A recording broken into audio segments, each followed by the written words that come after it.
कुछ किस्से, कुछ कहानियां। अतुल विश्नोई की जुबानी, कुछ किस्से, कुछ कहानी। और वहां सहसा सस्ते बिस्तर बनवा सकने का एक गैर चमत्कारी उपाय उसे सूझा, त्याग और तपस्या। आज से वो सब्जी वगैरह कुछ नहीं लेगा, केवल दाल और प्याज चटनी के साथ रोटी खाएगा। दफ्तर आने जाने के लिए बस नहीं लेगा, पैदल ही चला जाया करेगा। चाय दिन में कुल 1 बार पिएगा। इस तरह यहाँ वहाँ खर्च में कतर ब्योंत करके वो पहला वेतन मिलने पर नया वेतन मिलने का दुस्साहस कर डालेगा। संभव है इस दुस्साहस के कारण अगले महीने के अंत में सूखी रोटी के लाले पड़ जाएं, लेकिन दुस्साहस करना ही होगा, क्योंकि बिस्तर बनवाना प्रतिष्ठा का प्रश्न बन चुका है। और पहला वेतन मिलने पर उसने बिस्तरा बनवा ही डाला। क्वार्टर मालिक ने कहा कि ये काम आपने अच्छा किया। तब उसे अपनी तपस्या सार्थक हुई जान पड़ी। बिस्तर पर लेटकर उसके गुदगुदेपन पर हाथ पांव लंबे पसार कर उसके नएपन की गंध से नथुने भरकर वो और भी संतुष्ट हुआ। तभी उसकी दृष्टि लॉन पर केवल एक फटी दरी बिछाकर लेटे हुए भौन सिंह पर पड़ी।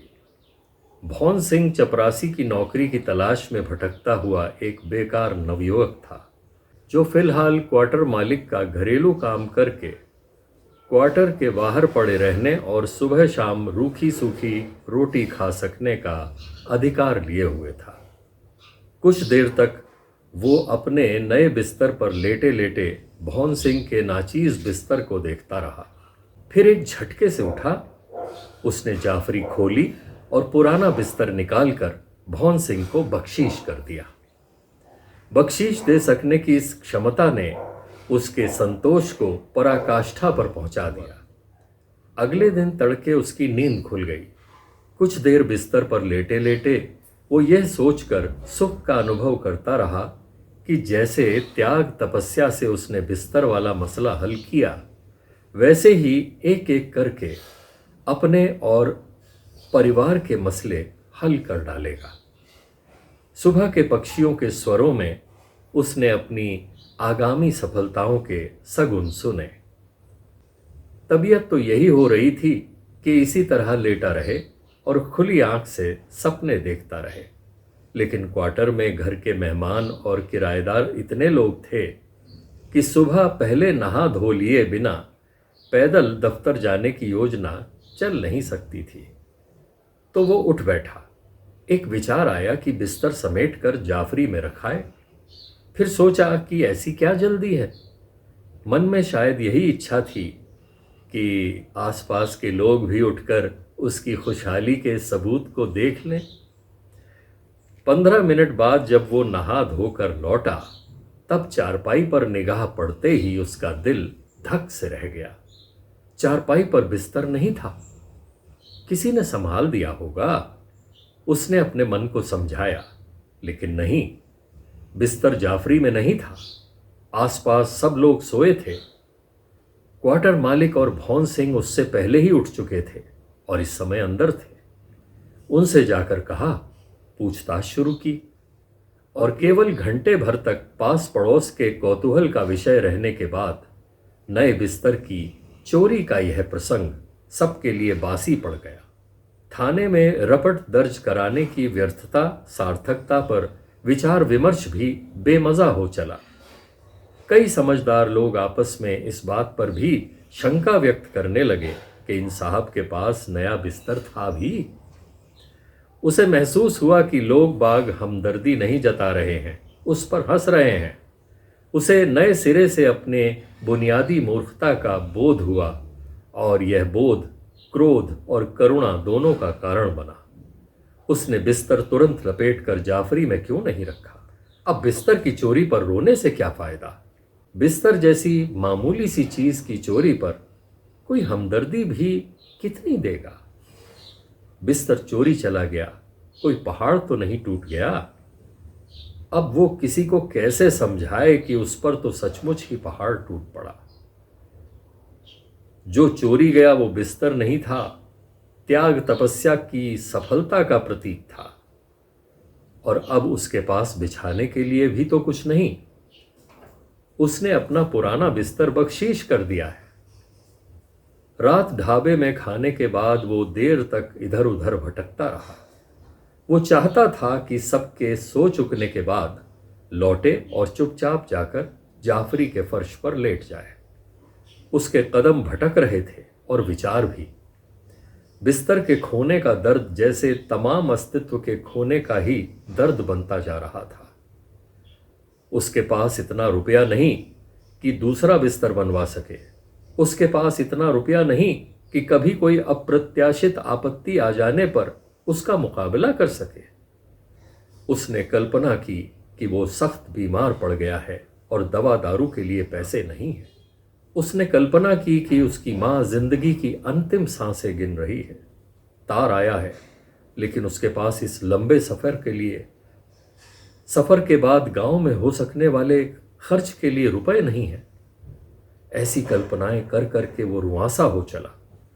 फिर इन कल्पनाओं ने ऐसा रुख लिया कि जिसका हास्यास्पद आयाम भी था। मिसाल के लिए उसने सोचा कि उसकी इकलौती पतलून किसी सीट की उभरी मेख ने पीछे से फाड़ दी है और अब उसके पास दफ्तर पहनकर जाने के लिए कुछ भी नहीं है और नई पतलून सिलाकर खरीद सकने के लिए पैसे नहीं है। महीने का आखिरी दिन है। उसकी चप्पल चलते चलते फट गई है। मोची ठीक करने के 25 पैसे मांग रहा है और उसके पास अब कुल 10 पैसे बचे हैं। वह चप्पल को हाथ में लेकर नंगे पांव निकल पड़ा है। एक कील सहसा उसके पांव में चुभ जाती है और दवा दारू के अभाव में गैंग्रीन का खतरा पैदा हो जाता है। शुरू में इन कल्पनाओं का हास्यास्पद पक्ष उसके समक्ष उजागर नहीं हुआ। वो अपने वास्तविक और कल्पित दुखों को पोसता रहा और गहरे कहीं इससे उसे सहारा भी मिलता रहा। फिर उसे इस सोच विचार का हास्यास्पद पहलू नजर आने लगा। जो अब तक अपनी सीधे अपनी ग्रह दशा मालूम हो रही थी,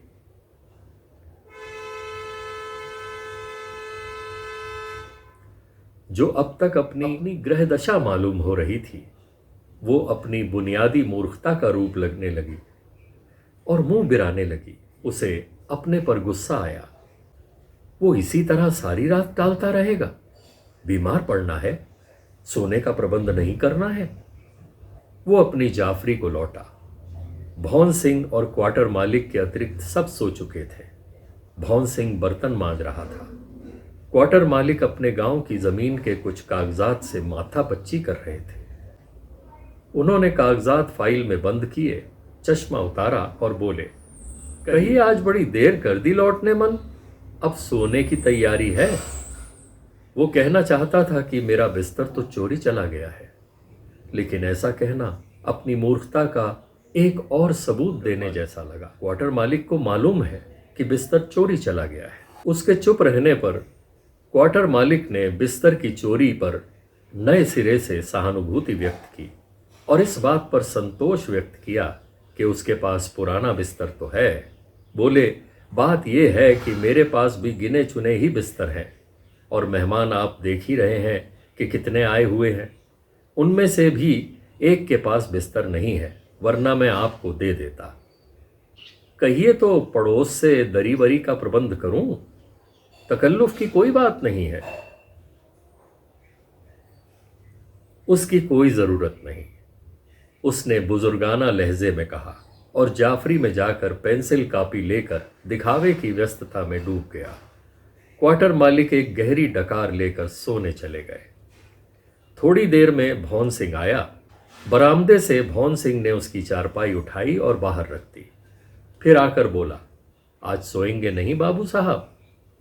इस प्रश्न पर उसे बहुत गुस्सा आया, लेकिन गुस्से को पीकर उसने कहा, सोऊं किस पर? बिस्तर तो है नहीं। बिस्तर है, भौन सिंह ने कहा, बिछा भी दिया है, जाइए आराम कीजिए। उसे आश्चर्य हुआ। जाफरी पर ताला लगाते हुए उसने एक क्षण यह कल्पना भी की कि भौन सिंह किसी चमत्कार से उसका नया बिस्तर ढूंढ लाया है। खाट पर लेकिन वही पुराना बिस्तर बिछा हुआ था जो उसने भौन सिंह को बख्शीश कर दिया था। कांपते हुए स्वर में उसने विरोध किया, यह नहीं हो सकता भौन सिंह। भौन सिंह ने कुछ नहीं कहा, केवल उसका हाथ पकड़कर उसे खाट पर बिठा दिया और खुद फटी दरी बिछाकर लॉन पर लेट गया। कुछ देर तक वो खाट पर बैठा रहा, फिर लेट गया। स्थितियों के हाथों अपनी हार उसे अब पराकाष्ठा पर पहुंची हुई मालूम हुई। सवेरे के अपने वास्तविक और कल्पित दुखों पर वो कई बार रुआंसा हुआ था, पर रोया नहीं था। लेकिन अब पुराने बिस्तर के तकिए में बसी उसकी कंगाली की गंध नम होने लगी। अभी आप सुन रहे थे मनोहर श्याम जोशी जी की लिखी हुई रचना उसका बिस्तर। आशा है आपको यह रचना पसंद आई होगी। दोस्तों, यदि आपने हमारे YouTube चैनल को अभी तक सब्सक्राइब नहीं किया है तो मेरी आपसे करबद्ध निवेदन और प्रार्थना है कि आप उसे शीघ्र सब्सक्राइब कर लें। और हाँ, कहानी सुनने के बाद अपनी टिप्पणी और सुझाव देना ना भूलें, क्योंकि आपकी टिप्पणी और सुझाव हमें अपनी अगली प्रस्तुतियों को और सुधारने में मदद करते हैं। धन्यवाद। कुछ किस्से, कुछ कहानियां। अतुल विश्नोई की जुबानी। कुछ किस्से, कुछ कहानी।